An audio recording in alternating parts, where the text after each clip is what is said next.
Hello everyone, history is easy. In this video, I will show you how to find the specification for the history GCSE Edexcel 9-1 paper, and then how to make use of it so that when you go to the exam, you actually have all the knowledge of what's coming up and how to deal with the paper. So once you click on the most recent specification, you'll be able to read a lot of information about what this course consists of. And the thing is, as you may know, when people create courses, they create them and then they create categories that they'd like to judge by. So by you actually reading through the specification, and later on I'll also do a video about mark schemes, you'll be able to actually understand what is inside the examiner's mind. And this is the most important tip that you can ever get from the exam board about how to deal with the test paper and what to actually expect. So if you have a look, paper 1 is called the Thematic Study and Historic Environment, and this paper is 30% of the qualification. There are 2 other exam papers that you need to do in order to complete 100% of the qualification.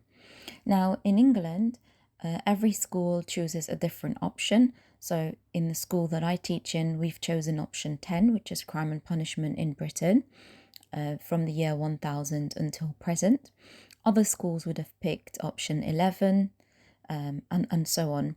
So you need to know what option your school has selected, and you also need to know that this is 30% of the entire qualification.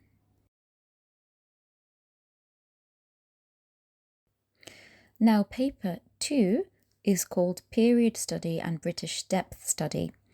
You'll be handed 2 test papers on the exam day. Each one of those test papers is 20% of the qualification.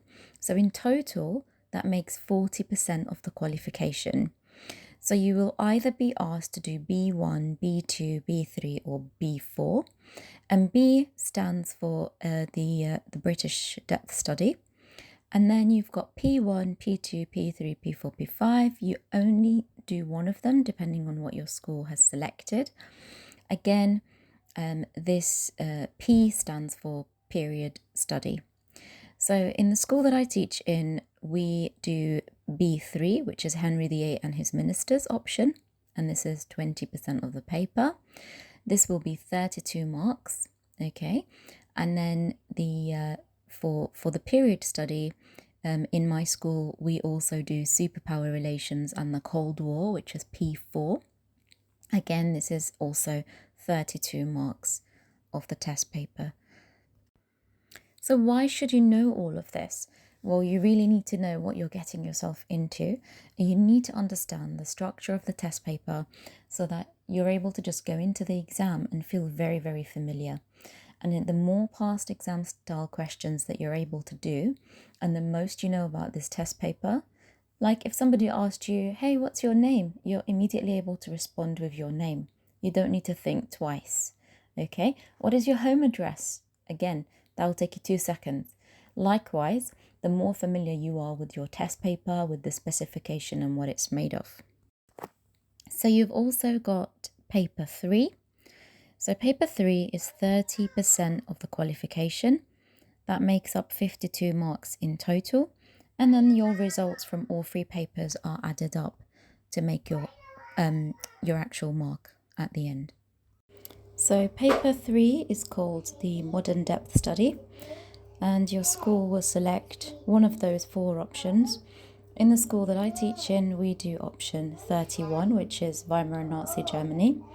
And so you should know which option your school has selected as well. If you have found my video useful, please continue to follow and support my page both on TikTok and YouTube. That's Nora's History channel. Thank you.